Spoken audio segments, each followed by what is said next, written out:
Gosh darn it, how do I get a better view here?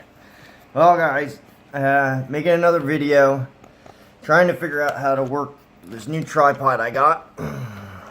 Like the best way to set it up, and it's a little bit more finessing than I thought it would be. I like to have like my face in the shot because I think my facial expressions kind of explain a lot, and I'm kind of being like that. So I think do a little coffee chat. Yesterday I shot the marlin.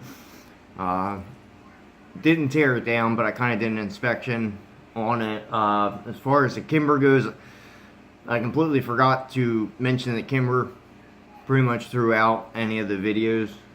As far as like the guy rod inspection, shooting, all that stuff. It did not like the lead bullets. Actually, you know, let me go grab some, I'll show you.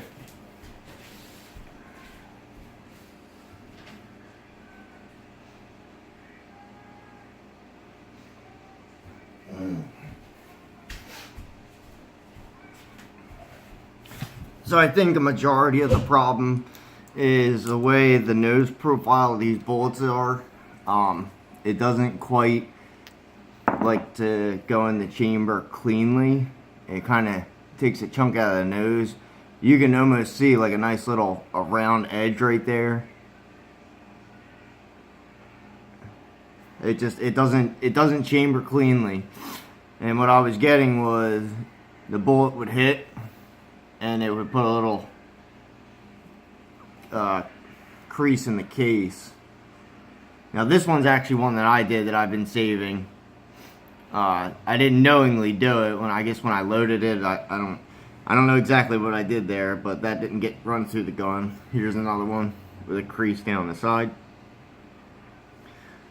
These bullets, this profile, just it would not go in the battery at all. Like every shot, it was thumb the slide forward to get it to lock in the battery. It would mostly slide forward pretty easily, but there was a few times you really had to whack on the rear sight to get it to go, and I have a bullet that runs perfectly in that gun. I don't have to touch the slide. I can keep my hands where they need to be, concentrate on shooting, and not worry about if the gun's in battery or not because it's reliable. So I'm going to run that. It's the same weight as these, so that's fine. As far as the guide rod, it's marked. I didn't see any change in the marking on it. So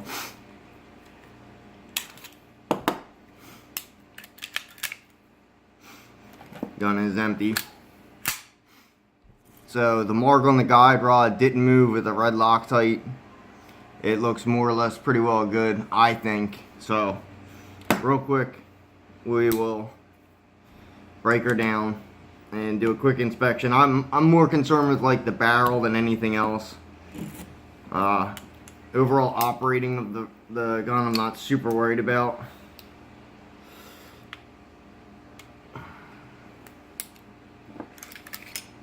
Because I've never had much of an issue with this handgun at all. It's always been pretty good to me.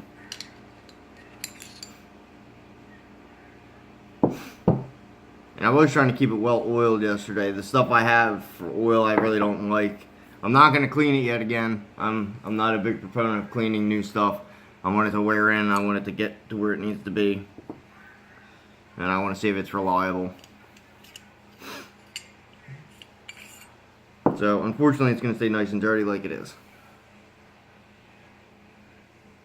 That barrel doesn't look too bad. It's kind of dark in here. Do I have my flashlight laying around? No, I don't.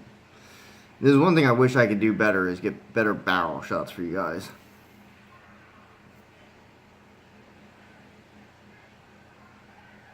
It doesn't look horrible. I mean, it's got a little bit of streaking to it once you get to the end. What I was doing yesterday was just looking down the end of the barrel right here.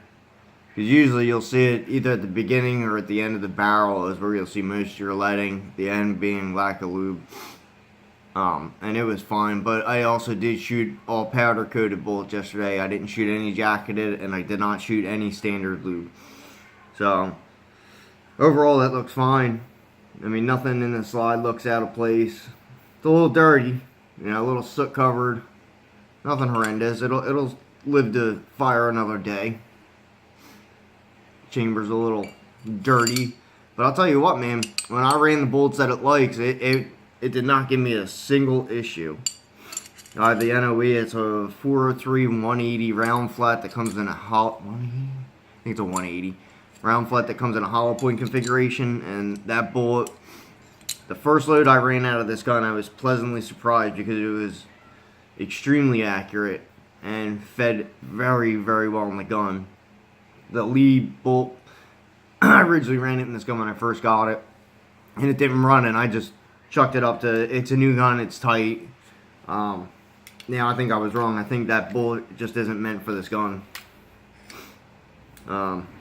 Which I'm fine with. I have the NOE mold, and that most definitely works. Like, without a fraction of a doubt, that sucker works. That's what happens when you don't catch the link.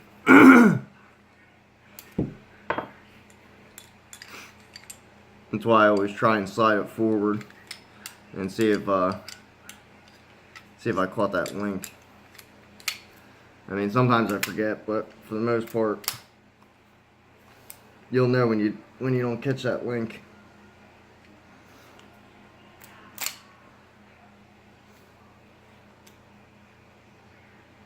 Actually, that's the first time I didn't catch the link. That's weird.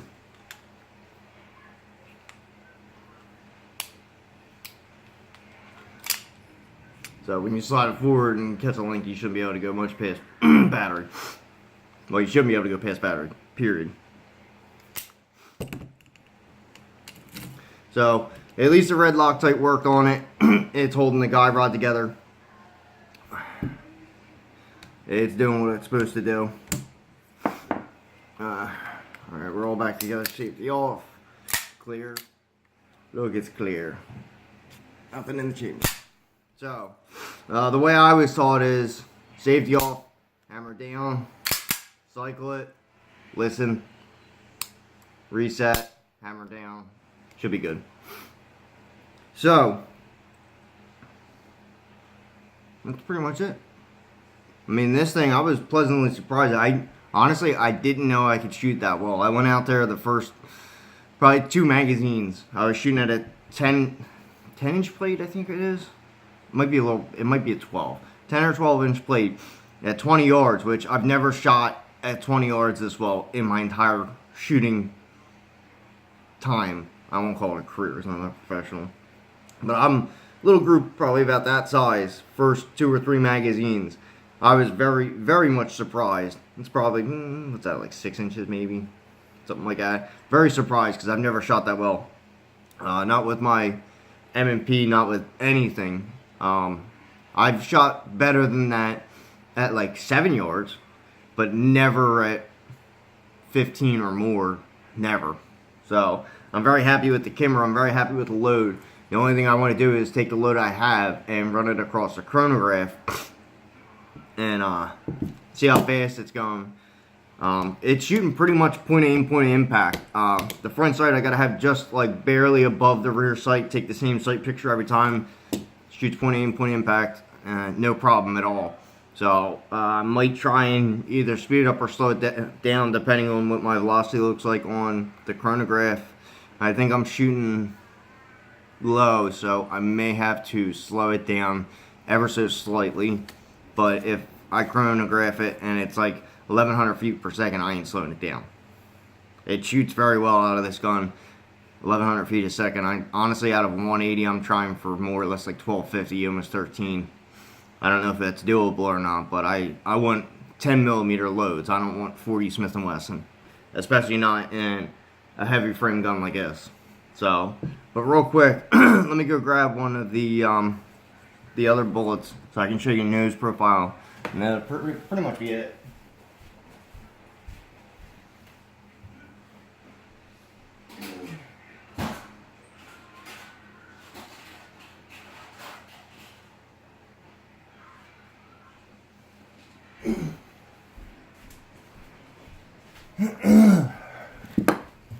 That's something stuck in my throat, man. Oh, so this is the nose profile of the Jammy Galore ones. Oops. That, I gotta pull these 4 down, recover powder and primers.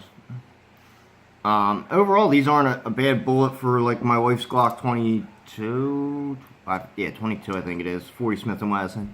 These bullets, however, the NOEs, I cast these in a hollow point just because I'm cheap and want to save the 8 grains of lead per bullet. But these actually fed extremely well, like 200-ish rounds without a single issue as far as feeding and going into battery. These didn't even make it through 1 magazine. It was 2 shots, fed fine. The rest I had to push into battery, and then I ran another 24 magazines where every shot had to be thrown into battery.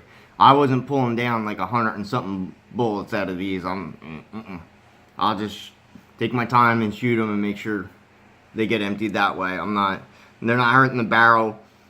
They're not hurting anything really. I just gotta make sure they go into battery. I'm not pulling that stuff down, especially not with the bullet puller. I have it torn my hand up pulling down 223, so no.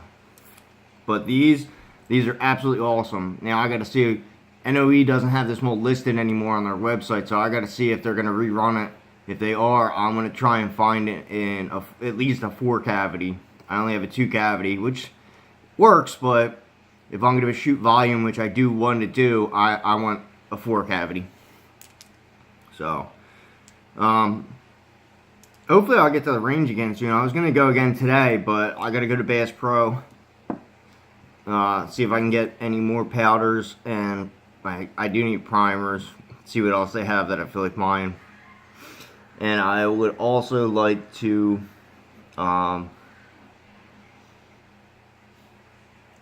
what's it called? Michael's.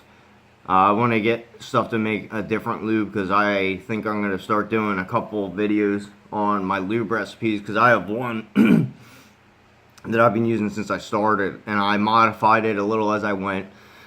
So it might be a little diluted, but it works absolutely phenomenal from 10mm all the way up to 45-70.